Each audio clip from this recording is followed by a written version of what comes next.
Hi guys, my name is Kirsty and welcome back to my channel. Today we're going to be doing quite a petite but a very exciting book haul. Non più tra I farfalloni amorò. So I actually didn't buy too many or I didn't receive any books in May. I wasn't sent any by publishers, so I've got a little bit of a leeway and a chance to catch up on the ones that I already own, but I did receive a few books for my birthday and I did buy a new audiobook, so I am going to share those with you today. I'm really excited about them because all of these books are ones that I really want to read. A lot of them are new releases, so I'm just bursting with excitement to get around to them. So I guess without further ado, let's just crack on into it. The first book I'm going to talk about is the audiobook that I bought this month, and that was Circe by, I think, Madeline Miller. I'm not 100% sure that's the author. Now this is a book that has been recommended to me time and time again. I have her other book, The Song of Achilles, and I've been meaning to read that. So many people on Instagram have been telling me to read this one, but I just haven't got around to any of her books yet. However, Amanda at Cover to Cover Mum, which is a blog and a good friend of mine in the blogging world, has heavily and heartily recommended Circe to me. So when I was picking and looking at my new audiobook for June, I thought, you know what? Maybe it's time to bite the bullet. So I have finally bought this one. So this I think is going to be a really interesting read. It seems like it's sticking pretty true to the original story of Circe, who I think most people may be familiar through the story of Odysseus. If not, have a Google, read through Wikipedia, become familiar with it. But basically she is a daughter of the sun god and she's been banished into this island by herself, deserted island, by Zeus. And I think it's just all about looking at her character from a little bit of a new light, and I think it's going to be a really fun read. I've been really into my Greek myth lately, having read Stephen Fry's Mythos and Heroes, which is Stephen Fry's Greek mythology series, and I'm hoping there'll be a third one coming out in that one. So everything's really fresh in my mind right now. I'm really familiar with all the myths and all the gods and how they interconnect with each other. So when I finish my current read on audiobook, which is the fifth Outlander book, which is just absolutely enormous, so give me like probably in a few months time, I'm really looking forward to picking this one up. The next 4 books and the last 4 books that I have to show you, it's just 4 more books today, are books that I got from my uncle for my birthday, and I am so excited about all of them.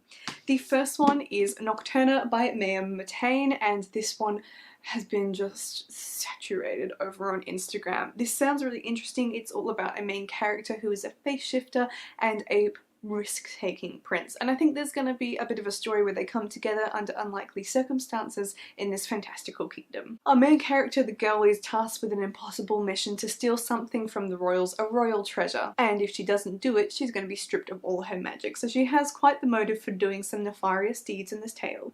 It's quite a big book as well, but I'm thinking it's going to be really good. I'm absolutely loving the cover for it. I've heard lots of positive things about it already, so I'm hoping that I'll be able to get around to this one soon. Definitely by the end of this year I would like to have read this. The next book that I got was We Hunt the Flame by Hafsa Faizal. I'm so sorry if I said that wrong, but I am so excited about this book. Again, this one was just everywhere on Instagram. Instagram is 100% the reason that I wanted to get this book, because it is just getting such hype at the moment, and it sounds wonderful. This is set in like an ancient Arabian inspired setting. It starts on the blurb with "people lived because she killed" and "people died because she lived," and I just love this contrasting sort of dark fantasy vibes that gives off straight off the bat. The main character is called Zafira, and she is the hunter, and she disguises herself as a man. And I don't know why, but I always love it in fantasy novels when a woman is disguising herself as a man to be this ruthless assassin or whatever else that they need to be. I think in this particular case she is also an assassin of types. She's known as the Prince of Death, and she has heaps of achievements under her pseudonym as a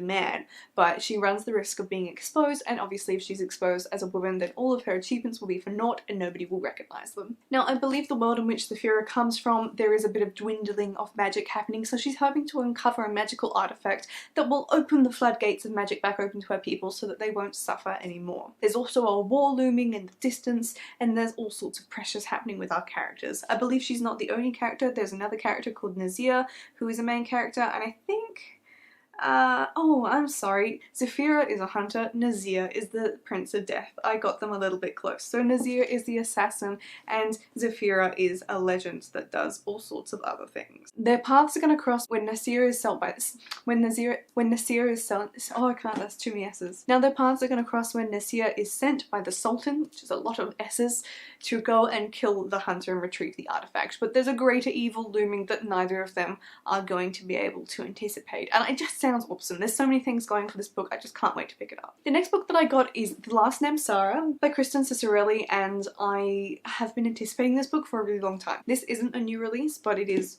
new-ish within the last few years, and it's all about a dragon slayer, and it sounds awesome. It also has an absolutely stunning cover.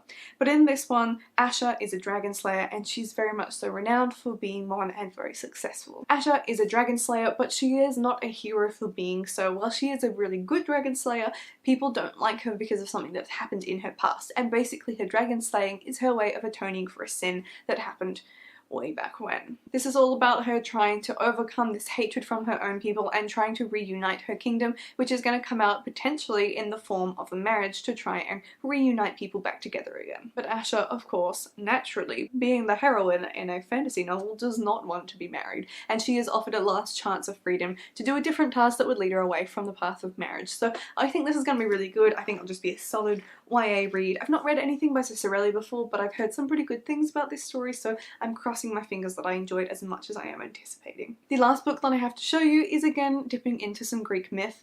It seems to be a theme that I hadn't even realised was happening, and that is Outrun the Wind by Elizabeth Tammy. I haven't heard a lot about this one over on Instagram. Few people have been talking to me about it, saying how excited they are that I'm going to be picking it up, but I think that this is going to be well worth the read. It's not a very big one, so I think it'll be quite quick as well. But this is all around the myth of the goddess Artemis, who is the goddess of the hunt and the protector of virgins, as well as a few other things. In this one, different women can join Artemis's hunt, and they have to live by a certain code and conduct, and our main character falls in love, and I believe that breaks all the rules, and so she has to go through all these different trials and I think ways of proving her worth again to Artemis in order to be able to rejoin the hunt. So I think that's just the basic premise of this book. I really like it. I don't really need to know more than that. I think like a heavily based female story sounds exciting, it's not long, and anything to do with Artemis is usually feisty and wonderful. So these are all the books that I have to show you for May. I'm pretty excited about all of them. I think I was nicely restrained considering how big some of my previous book hauls have been, but I'd love to hear from you if you have read any of these books down below. So do let me know, but other than that, I will see you in my next video. Goodbye.